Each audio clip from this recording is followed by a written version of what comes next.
buying a property in Malta can present one with very interesting opportunities. Typically, the buying process would be set up in two stages.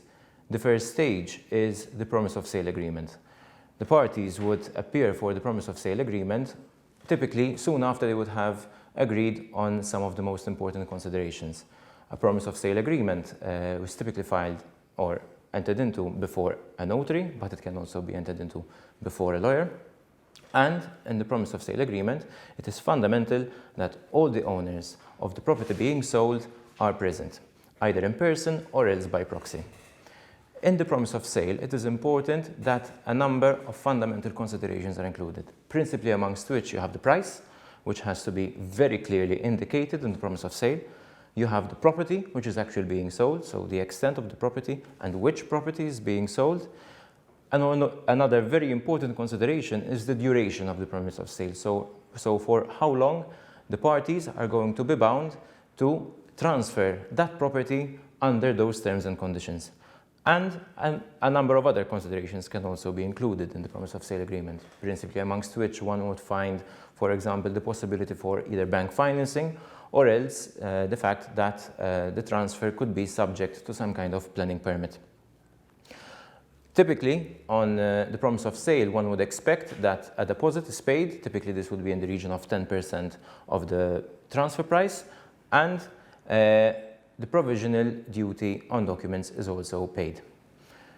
What happens during the promise of sale? Why do we need a promise of sale? A promise of sale is there so that the parties can ensure that all the terms and conditions of the sale are going to be adhered to once or before the actual contract is published. So the most important thing that happens during the promise of sale is that the notary carries out the searches into the title. Why? Because it's fundamental that good title is found before a transfer can take place. Without good title, the transfer cannot take place.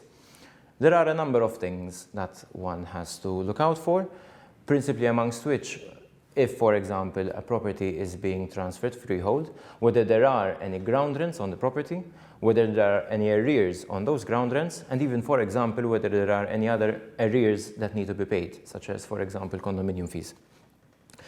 One would also need to ensure whether there are any servitudes on the property, and one also has to look out for whether any common parts or any common property is being sold, and if that common property can be sold.